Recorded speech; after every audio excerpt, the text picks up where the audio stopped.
안녕하세요. 드라마를 토파보는 잼잼 리뷰입니다. 김 부장은 정 대리가 외제차를 타고 회사에 오자 굉장히 못마땅해 했습니다.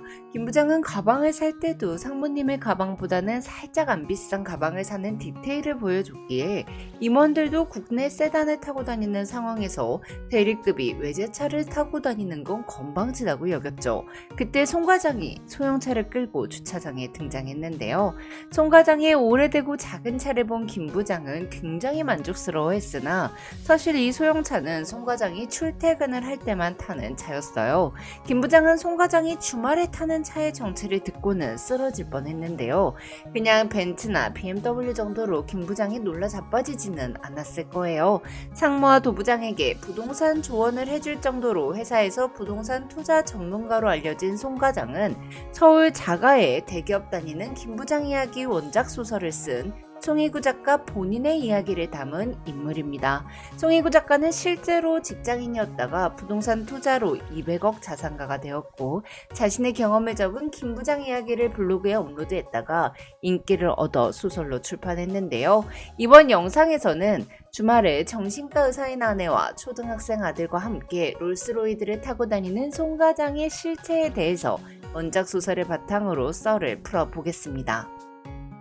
김 부장팀의 에이스, 입사 11년 차인 송익현 과장은 일도 잘하고 선후배들의 신뢰를 받는 타입입니다. 하지만 그런 송 과장에게도 암흑기는 있었는데요. 익현은 과거 계속된 취업 실패로 반복적으로 좌절감을 느끼자 자기 자신이 인간 쓰레기처럼 여겨졌고 나 같은 놈은 없어지는 게 모두를 위한 길이라는 생각까지 들었습니다. 그래서 부모님께 죄송하다는 유서를 쓰고 손목을 그으려고 했죠.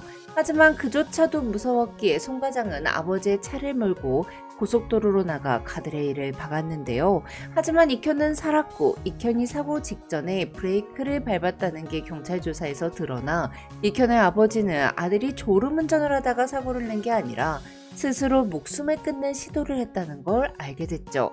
아들을 질책하는 대신 정신과에서 상담 치료를 받게 한 아버지 덕분에 익현은 자신에게 우울증과 주의력 결핍 과잉행동 장애가 있다는 사실을 알게 되었습니다.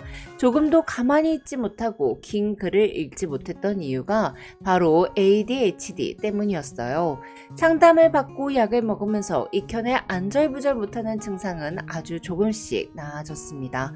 또한 아버지는 취업에 너무 목매지 않도록 익현이 관심을 가졌던 피아노를 사주고 방 안에 계란판을 붙여 마음껏 피아노를 칠 수 있도록 해주었습니다.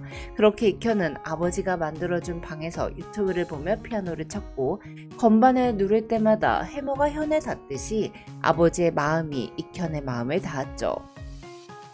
그렇게 몇 달을 먹고 자고 피아노만 치던 익현은 대기업이 아니라 음악학원 2군데와 재즈바에 면접을 보는데요. 피아노를 전공한 게 아니기에 음악학원은 떨어졌으나 오직 실력만으로 재즈바에 합격한 익현은 공연을 하며 무언가를 열심히 하고 지친 상태에서 샤워를 하는 희열감을 느끼며 자신감을 회복해갑니다. 그리고 이내 외국계 회사에 합격하게 되죠. 이후 익현은 경기도에 땅을 갖고 있던 아버지 친구가 정부 사업으로 그 일대가 개발되면서 60억을 보상받았다는 소식을 듣게 되는데요. 익현의 아버지는 미련할 정도로 앞만 보며 우직하게 일하셨지만 아무리 평생을 뼈 빠지게 일하셨어도 60억은커녕 가족들과 해외여행 한번 가보지 못하셨어요. 돈이 인생의 대부분을 일만 하다가 끝나게 만들고 돈 때문에 아쉬운 소리를 해야 하기 때문에 익현은 그 돈으로부터 자유로워지기 위해 60억을 보상받는 사람이 되겠다라는 목표를 갖고 부가가치를 일으킬 땅을 사기 위해 부동산 투자를 공부하기 시작합니다. 익현은 가장 먼저 중고서점에 가서 땅과 토지 글자가 들어간 책 5권을 구매했습니다. 또한 회사 월급과 재즈바의 알바 시급만으로 종잣돈을 모아야 했기에 1년간 매일 점심으로 3,000원짜리 치킨 마요와 참치 마요를 번갈아 사 먹으며 소비를 최소화했죠. 또한 지하철을 새벽에 타면 몇백 원이 할인됐기에 매일 아침 새벽에 일찍 나가서 지하철을 탔어요. 그렇게 1년간 대략 2,500만 원을 받았고 2천만 원을 저축했습니다. 이후 원래 다니던 외국계 회사보다 연봉이 약간 더 높은 대기업으로 이직한 익현은 주말마다 직접 땅을 보러 다니는데요. 아무리 책을 보고 공부를 해도 현장에 가지 않으면 답을 찾기 어려웠으니까요. 또한 부동산 사장님의 지식을 내 것으로 만들기 위해 부동산은 나의 놀이터이자 나의 배움터라는 생각으로 여러 부동산 중개소를 다니며 사장님과 친분을 쌓습니다. 그러던 중 익현은 인생의 고수 부동산 박 사장님을 만나게 되는데요. 슬리퍼 차림에 후줄근한 셔츠를 입고 벤츠 S클래스를 타고 다니는 박 사장님은 토지의 경우 주변 개발 호재가 정말 중요하다며 책에는 없는 과거의 자료들을 일일이 발로 뛰어 찾아 땅을 보는 안목을 키우라고 조언했습니다. 김치만 넣고 끓인 김치찌개와 돼지고기를 넣은 김치찌개의 맛이 완전히 다르듯 땅도 언뜻 보기에는 다 똑같아 보이지만 가치는 다 다르기 때문에 개발 압력이나 개발 가능성 등 눈에 보이지 않는 성패를 좌우하는 돼지고기가 들어있는 땅인지 없는 땅인지 분별해내는 안목이 중요하다고 말이죠. 그 말을 증명하듯 박 사장의 벤츠 S클래스는 아무리 자주 세차를 해도 항상 흙탕물로 범벅이 되어 있었어요. 즉, 박 사장님의 진짜 자산은 벤츠 S클래스가 아니라 직접 보고 부딪히며 얻은 지식과 경험이었죠.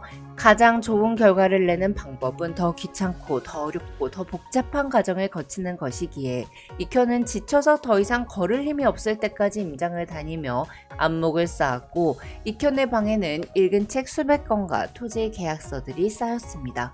물론 불찰로 좋은 매물에 놓치기도 했고 시세보다 싸게 판 적도 있고 반대로 비싸게 산 적도 있었어요.